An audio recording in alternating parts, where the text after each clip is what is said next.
Dans le cadre d'une tradition républicaine qui rappelle un principe fondamental, celui de la continuité de l'État, qui transcende les pouvoirs qui se succèdent, les différents régimes, et qui doit rester au service du peuple, quelle que soit la coloration des équipes qui arrivent. La cérémonie d'aujourd'hui est la matérialisation du choix qui a été porté sur notre modeste personne par son Excellence le Président Bassirou Diomaye Diakhar Faye pour coordonner et impulser l'action du gouvernement.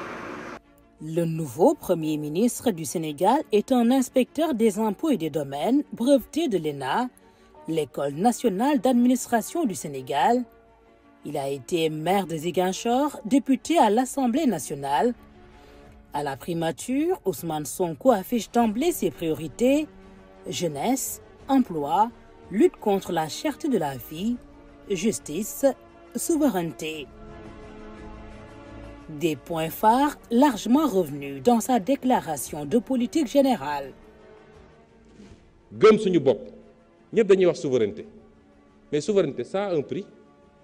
Souveraineté du toog sa kër rek naan souveraineté mooy li ñeneen ñi def ba am seen souveraineté parce que la première souveraineté mooy la souveraineté budgétaire et financière mooy nga am capacité loo bëgg a def nga def ko.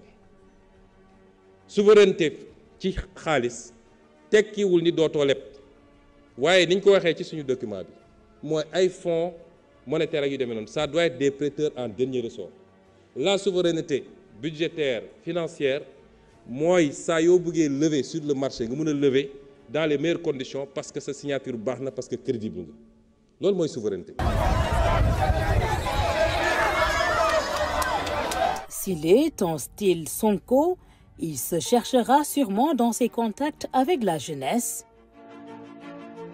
Des foules en liesse partout, de Dakar à Saint-Louis, en passant par Louga, Matam, Koumpentoum. Partout où ces missions de chef du gouvernement le mènent, toujours un mot pour la jeunesse. Nous avons été étudiants avant vous, nous avons été élèves avant vous. Nous n'avions pas eu la chance d'avoir ce que je considère comme étant une chance pour vous. D'avoir une gouvernance renouvelée,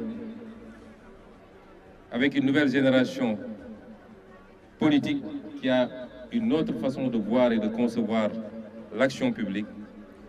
Mais surtout, une nouvelle génération politique qui vous ressemble et qui est là pour vous écouter, qui est là pour être avec vous. Nous n'avons pas dit que nous réglerons tous les problèmes en un jour, mais je puis vous assurer que chaque seconde que nous passerons dans les différentes responsabilités qui nous ont été confiées sera une seconde exclusivement consacrée à trouver des solutions pour vous, particulièrement la jeunesse. Personne ne fera notre développement à notre place. Nous n'accepterons plus que nos ressources naturelles soient pillées pour nous laisser la pauvreté et le chômage qui va vous toucher particulièrement vous les jeunes. Votre avenir, celui que le président Bassirou Diomaye Faye vous promet. J'ai été ici il y a 4 ou 5 mois lors de la campagne. Vous m'aviez accueilli ici et je vous avais dit que nous allons le faire. Et je peux vous jurer que nous allons le faire. Mais nous ne le ferons pas sans vous. Da ngeen fal seen président li ko ëpp ñi fi nekk ay xale lañu ngeen fal président boo xam ne xale bu ndaw la mu ne leen président boobu ne leen dina soppi réew mi man may chef de gouvernement am yàgg leen wax pendant 10 ans que dinañ soppi réew mi incha allah dinañ soppi réew mi ba yéen ñëpp ngeen sentir ko fii nag ci Matam dafa war a nekk benn ci pôle yi nga xam ne mooy pôle régionaux de développement yi. Le nouveau référentiel des politiques publiques di ngeen gis ni mbay mi ak càmm gi ñoo nekk ci xol bi waaye Matam am loo xam ne aussi lu am solo la ñu koy wax phosphate. ñu am ci quantité boo xam ne fii amul fenn ci Sénégal am ci qualité boo xam ne fii néew na ci àdduna bi waaye ñi fi nekkoon seen option moo ne woon jox ay nit phosphate bi ñu koy exploiter di génne bitim réew ñun loolu du suñu option ñi wax waa Matam ni phosphate bi bu soobee yàlla fii lañ koy exploiter fii lañ koy transformer fii lañ koy distribuer te buñ ko defee dina créer des milliers et des milliers d'emplois ba waa Matam mun a toog fii. La jeunesse a toujours eu ses temps forts dans les visites du Premier ministre, mais les moments d'échange et d'annonce sont à l'intention de tous, car au contact de ces régions, le Premier ministre a apporté bien de bonnes nouvelles.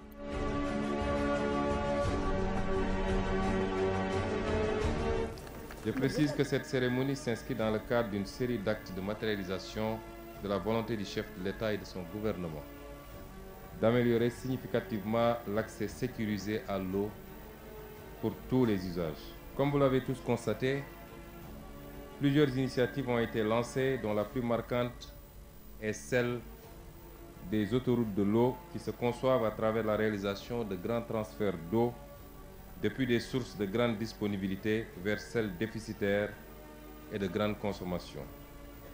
Ainsi, cette initiative portera entre autres sur le grand transfert du lac de Guiers vers le triangle Dakar-Mbour-Thiès, incluant une branche vers la ville de Touba, dont le réseau sera intégralement renouvelé et modernisé. Je voudrais dire que le programme que nous lançons aujourd'hui n'est qu'un palliatif en attendant la réalisation de ce grand projet qui permettra de régler définitivement les préoccupations en matière hydraulique des populations de la zone, y compris la question de la salinité qui a été soulevée tantôt. Il y a également le transfert du lac de Guiers vers le Ferlo, les transferts interbassins avec 3 branches allant du fleuve Gambie, le barrage de Sambagalou, de la Koulountou et de Bakel vers le bassin arachidier jusqu'à Thiès. Les transferts d'eau souterraine de l'axe Malem-Odar-Sadio, entre autres. Ces échos du terrain, aussi fervents soient-ils, sont loin de faire ombre aux hautes résolutions issues des réunions et conseils interministériels au building administratif, siège de la primature. Tous les grands chantiers y passent, emploi, agriculture, énergie, santé, pêche, infrastructure. Des revues complètes des dossiers de l'heure en présence des acteurs concernés.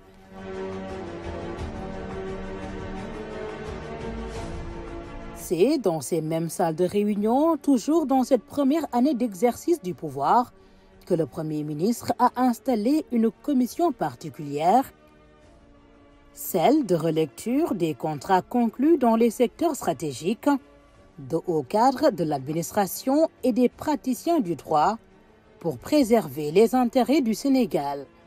Cette commission découle de la volonté de son Excellence, Monsieur le Président de la République, de respecter un engagement qui a été le nôtre pendant très longtemps en tant que parti politique d'opposition, où nous avions eu à regretter et dénoncer vigoureusement la manière dont les accords et les conventions étaient conclus au détriment, pour la plupart du temps, des intérêts stratégiques du Sénégal et de son peuple. Et nous avions pris l'engagement ferme de revenir sur ces différents accords, de les réexaminer et de travailler à les rééquilibrer, évidemment dans le sens de l'intérêt national. Et comme vous le savez, nous tenons à respecter les engagements que nous prenons vis-à-vis du peuple. C'est extrêmement important. Contrairement à ce que certains ont pu avancer, la logique n'a jamais été de venir raser tout, remettre tout à plat, nationaliser, comme certains le pensent même. Ce n'est pas ça la logique. La logique, c'est de travailler de manière scientifique, de manière rigoureuse, méthodique, sur tous les aspects relativement à ces conventions. Dans la même veine, les murs de la primature ont été témoins d'une autre démarche de souveraineté, l'installation du comité de commémoration de Thiaroye 44 pour un exercice de justice et de mémoire. Il appartiendra donc d'aller plus loin dans la manifestation de la vérité pour que justice soit rendue et que les leçons de cette tragédie soient pleinement intégrées dans notre conscience collective. Nous mettrons en place 2 commissions. La première, chargée du rétablissement des faits, aura pour mission de rassembler les preuves, les témoignages, les documents pour comprendre pleinement les événements tragiques de Thiaroye 44. La seconde, dédiée à la question mémorielle, à la commémoration et aux réparations, devra proposer des actions qui honoreront la mémoire des victimes et sensibiliseront les générations futures. Sous le signe du rétablissement historique des faits, le Sénégal réussit le 1er décembre 2024 toute une journée de commémoration d'un 80e anniversaire inoubliable. À la fois très satisfait, très content, mais également le cœur lourd comme durant toute cette journée. Mais avec l'espoir qu'à partir de ce jour, une graine est semée, qu'elle va grandir, qu'elle sera étroitement surveillée par justement tous les segments de cette société, que les artistes continueront à jouer leur partition, que l'État également le fera, mais que chacun des citoyens le fera, parce que des journées comme ça sont très importantes pour le passé d'une société, pour son présent, mais surtout pour son futur, pour mieux se projeter sur le futur et pour éviter que les mêmes causes ultérieurement puissent produire les mêmes effets.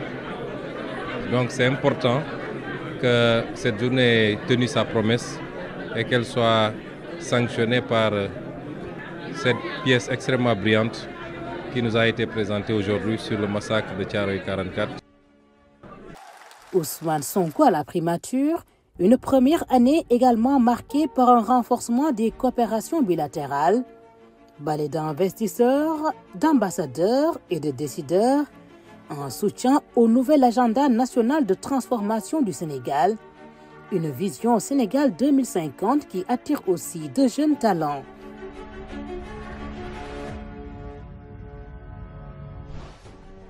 Nous sommes cette génération qui refuse de confier à d'autres nations la construction de son avenir numérique.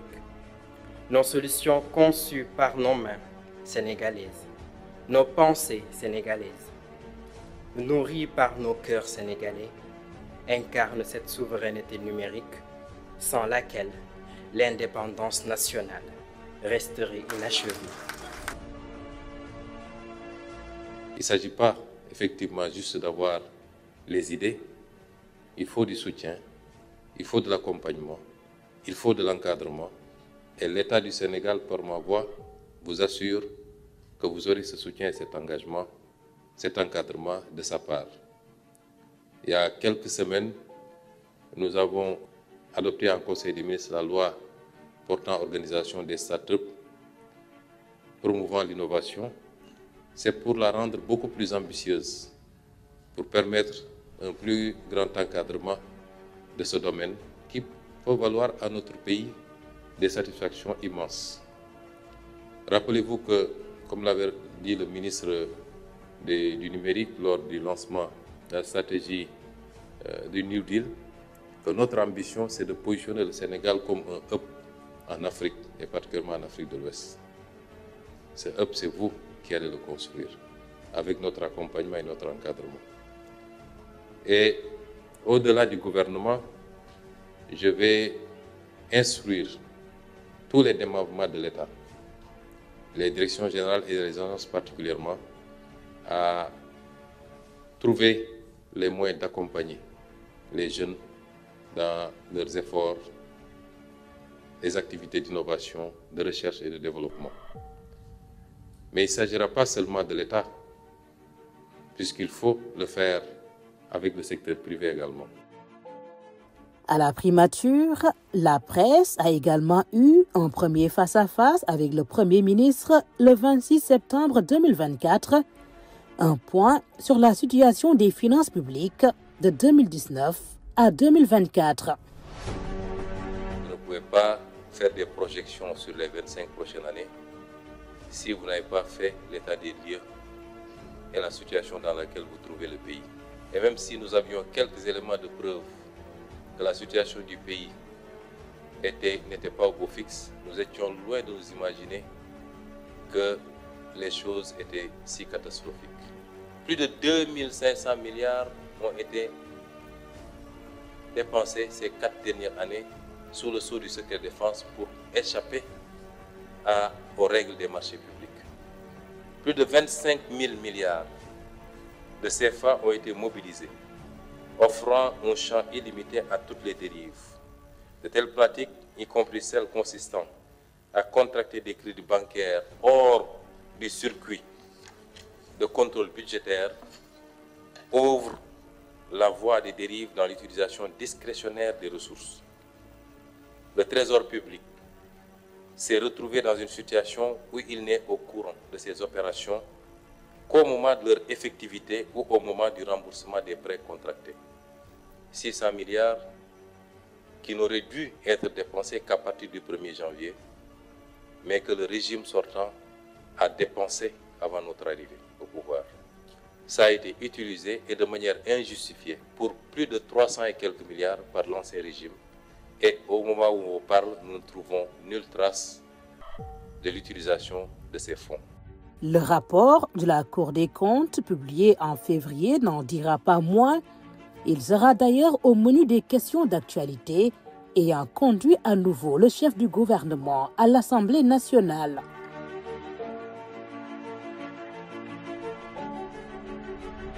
Audit Cour des comptes bi benn audit la woon bu am solo mais moom dafa porter seulement sur les finances publiques waaye am na yeneen yu bëri yoo xam ne ñu ngi ciy liggéey bi ñu toogee ba léegi dañoo lancé ay audit yu ci bëri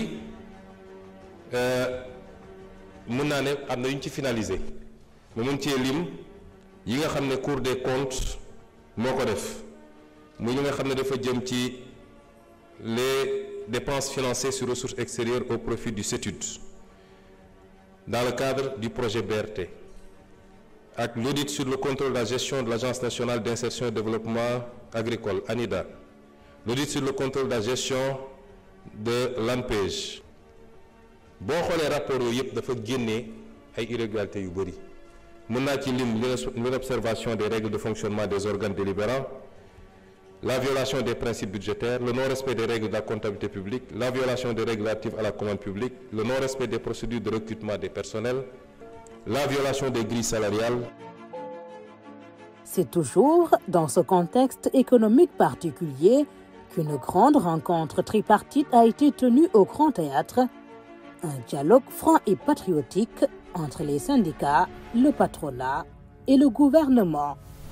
Nous sommes ouverts au dialogue et nous allons dialoguer dans la transparence.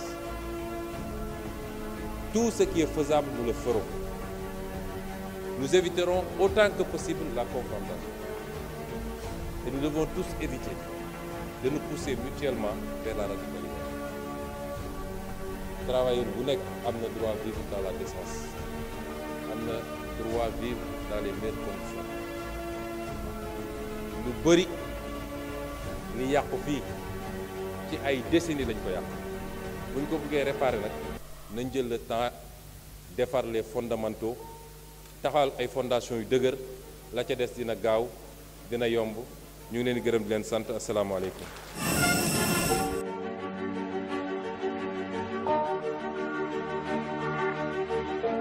Sur le plan international, un panafricain convaincu, le Premier ministre Ousmane Sonko a réservé ses premières sorties à l'Afrique.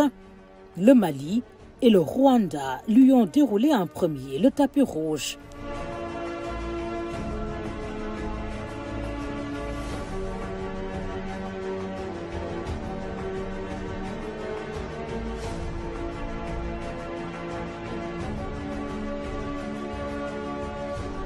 Quand je viens ici, je suis chez moi et je viens parler à des frères.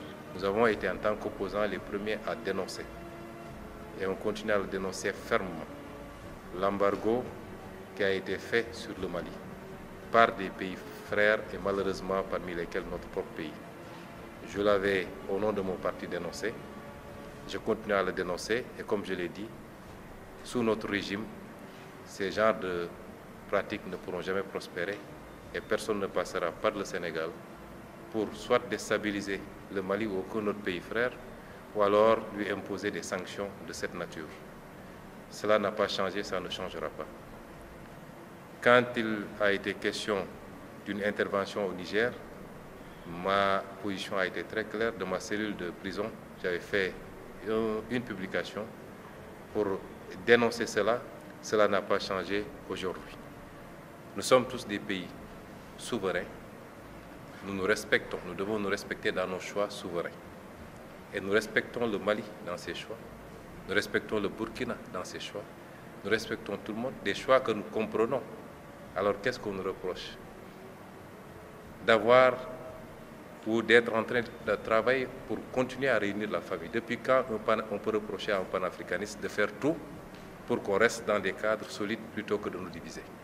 Nous continuerons à travailler. Et je l'ai dit, quel que soit l'aboutissement ou le choix qui a été fait, cela ne changera absolument rien dans nos relations avec chacun des pays. Dans les déplacements officiels du Premier ministre, la Gambie voisine battra un record de visites d'amitié et de travail en l'espace de quelques jours.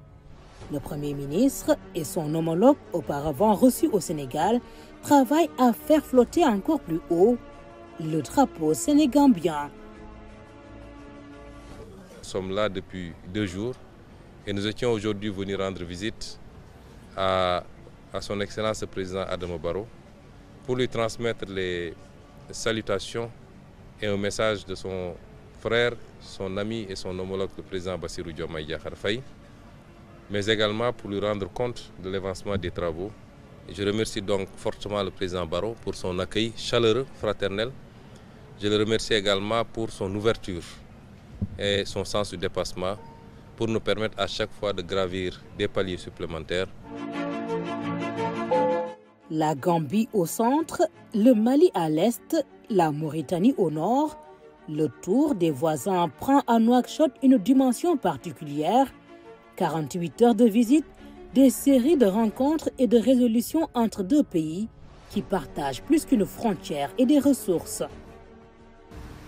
Avec le président Ghazouani, nous avons effectivement discuté de toutes les problématiques qui ont été au centre des discussions entre les 2 délégations. Les problématiques liées à l'énergie, aux hydrocarbures, les problématiques liées à l'OMVS, les problématiques liées à la circulation et l'établissement des populations de part et d'autre, au transport également avec le pont de Rosso, les problématiques liées à la question de la pêche également. Donc la discussion a été très profonde, mais ce qui me réjouit, c'est de constater une parfaite convergence de vues avec la partie mauritanienne, confortée par son Excellence le Président Ghazouani, ce qui doit nous fonder tous à espérer et même à croire à des lendemains beaucoup plus prospères, beaucoup plus amicaux entre nos 2 peuples, entre nos 2 pays, entre nos 2 États. Dans tous ces déplacements à l'étranger, une rencontre avec la diaspora sénégalaise est toujours au rendez-vous. benn doomu Sénégal boo xam ne ñoo ngi koy teg lu dul loolu wala ñu ngi ko koy jaay doole wala ñu ngi koy métital feneen fu dul Sénégal ñu ne gouvernement Sénégal seetaan na ko loolu du am loolu moom du am. doomu Sénégal fu mu nekk ci àdduna benn war nañu xam ni fii doomu Sénégal nekk na fi te loolu ci liggéey gu ñuy sas la ambassadeurs yi ñu am répertoire registre bu mat sëkk ba fu doomu Sénégal nekk ñu xam ni fii doomu Sénégal yàlla ngi Ainsi va l'agenda non exhaustif de la première année d'Ousmane Sonko à la primature. Un rythme soutenu, une série de réformes et d'actions décisives, rupture dans l'approche, certitude d'un serment de souveraineté et de prospérité qui devra s'accomplir avec l'engagement et la foi de tous. Nous devons tous faire notre introspection et gérer les choses avec beaucoup plus de rigueur. Et sous ces conditions, je peux vous assurer, malgré les difficultés, que tous ensemble, nous allons nous relever. Nous allons relever ce pays. Parce que nous ne pouvons pas échouer. Un pays qui a tous les atouts que nous avons ne peut pas échouer. Et c'est pourquoi nous allons réussir, mais dans la rigueur.